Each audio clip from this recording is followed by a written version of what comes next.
Yes, children, this is chapter number 9, triangle. You know that only one exercise is in syllabus. So that is related to congruency. Clear? So all of you are familiar with congruency. There are 5 conditions of congruency of the triangle that you all are familiar with. First condition, SSS, meaning side, side and side. That means if 3 sides of the triangle are equal, triangles are said to be congruent.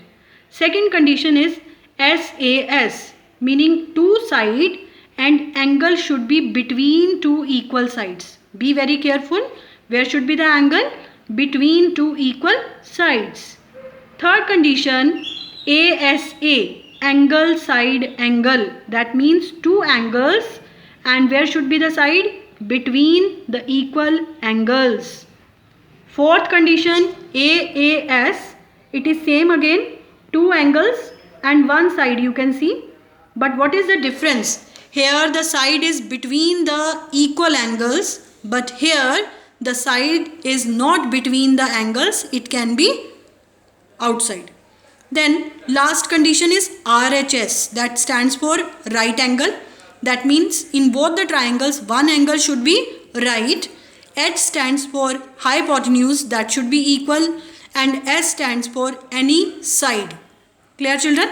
That is RHS. Now in first question there are 5 parts. Okay children? First part, you are asked to find out whether triangle ABC and DEF are congruent or not. These are the given conditions. AB is equal to DE, BC is equal to EF. I marked these symbols, I wrote here. Angle B is equal to angle E. Now you have to find out whether they are equal or not. See children, this side is equal to this side. This angle is equal to this angle, and this side is equal to this side. Now which property satisfying? SAS, side, angle, side. Angle is between the equal sides. So we can say by SAS property ABC is congruent to DEF. Third part, again ABC and QRP are given to you, in which side AB is given equal to QR, angle B is given equal to R, angle C is given equal to P. Now let's compare children. This angle is equal to this angle. This angle is equal to this angle. So you can see the side is not between the angles. It is outside. Clear? So they will be equal by which property? By AAS. Clear? By AAS property both the triangles are congruent. Now come to fifth part children. In fifth part again 2 triangles are given, in which it is given angle A is 90 degree, angle C is 40 degree, BC is equal to QR, angle R is also 40, Q is 50. Now nothing else is given children. I know this angle, but here none of the angle is 90 degree. In this triangle 2 angles are given to us. Can we find third one? Yes, why not? By angle sum property that I got, the angle is 50. Now see children, our problem is solved. This angle is 50, here also it is 50. This side equal to this side already given. This angle is equal to this angle already given. Now tell me by which property they are congruent? Angle, side, angle. By ASA property both the triangles are congruent. Clear children? Children, in second question, circle is given to you and you have to prove OP is perpendicular to AB. That means angle 1 is equal to angle 2 is equal to 90 degree you have to prove. And it is given P is midpoint of AB. That means AP is equal to BP. Children, always remember, it is compulsory to write given to prove. What is given? AP is equal to BP. And to prove, as I told you, OP perpendicular to AB, meaning you have to prove angle 1 is equal to 2 is equal to 90 degree. Clear? So children, in this question we have to do construction. What construction we have done? Join OA with OB. Now you can take these 2 triangles, triangle APO and triangle BPO. In these 2 triangles children, we can see OA will be equal to OB because they are radii of same circle. Then after AP is equal to BP already given, and side OP is common in both. I wrote all the conditions here. OA is equal to OB. Clear? So as three sides of the triangles are equal, by SSS property both the triangles are congruent. And you know that if triangles are congruent, their each and every part will be equal. By CPCT, you know, corresponding parts of congruent triangle. That means angle 1 and 2 will be equal. Now children, you can see from the figure 1 and 2. When you will add up the angle, they will form linear pair. Is that clear? That means 1 plus 2 is equal to 180. I can write linear pair. Let both the angles be x and x as they both are equal. From here, x is equal to 90 degree. X 90 means both the angles is equal to 90 degree. That's what we have to prove. Hence proved. Children, fourth question. In triangle ABC, this is the triangle. D is midpoint of BC. That means we can say BD is equal to CD. Then after AD, this side AD is produced up to E. You have to produce the line up to point E so that AD is equal to DE. This is equal to this. Clear children? What is given to us? This side is equal to this side and this side is equal to this side. Okay? And you are asked to prove triangle ABD, meaning this triangle, equal to triangle EDC. You have to prove congruency of these two triangles. Very simple children. This side is equal to this side. Mark these two angles as angle 1 and 2. Will they be equal? Yes. Vertically opposite angles.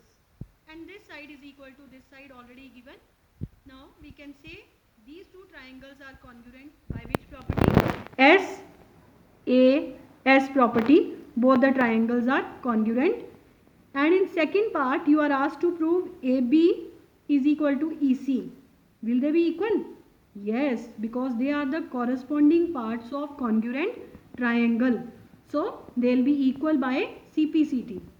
Then after children, you are asked to prove AB parallel to EC. How you will prove? See what I did children. I marked this angle as 3 and this angle as 4. Will 3 and 4 be equal? Yes, why not? By CPCT. So children, if they are equal, that means they are satisfying the property of interior alternate angles. Are they interior alternate? And you know that interior angle are applicable only in case of parallel lines. That means AB is parallel to EC. Just go through the solution children. These are the given values. Given 1, 2 we proved vertically opposite. So by SAS both the triangles are congruent. Second part AB is equal to EC by CPCT. And third part I already told you 3 is equal to 4, satisfying interior opposite angle. That means AB is parallel to EC. Fifth question children. Triangle ABC and it is given angle B is equal to angle C. I marked both the angles as 1 and 2. Clear? After that it is given prove that perpendicular from the midpoint of BC. This is BC. Let the midpoint of BC be at point P. From point P we have to draw perpendicular on AB and AC. That means 4 and 3 angle both are 90 degree. This is given to us. And you are asked to prove that these perpendiculars are equal. That means you have to prove PE is equal to PD. This is what you have to prove. So for this children, you take both the triangles. In these triangles, angle 4 and 3 are equal, 90 degree given. Angle 1 and 2 were equal, already given. BP is equal to CP because P was the midpoint. So by which property both the triangles are congruent? Angle, side. By AS property, both the triangles are congruent and we can say PE is equal to PD by CPCT. Fifth question, second part. Perpendicular triangle is same only. That means angle B is equal to angle C. Perpendicular from B on the opposite side, meaning on AC. Clear? And from point C on AB. You have to prove now BF is equal to CG. Clear children? BF is equal to CG. So for your convenience, I separated both the triangles from the figure. I have taken the triangle BCF. Children, when you will take this triangle, you can see full angle C is included in this. Clear? Let it be angle 3. This is angle 3. This is angle 1. Here, this angle is 4 and this angle is 2. Clear children? In BCF, angle 3 and 1 is 90 degree. Same way, I have taken the triangle BCG. In this triangle, full angle will come 4 and this is angle 2. Now, what is given to us? 1 is equal to 2, 90 degree. Angle 3 is equal to angle 4, already given B is equal to C. And side BC is common in both. Now, by which property children? Angle, side. By AAS property, both these triangles are congruent, and if they are congruent, we can say BF is equal to CG by CPCT. This is what you have to prove.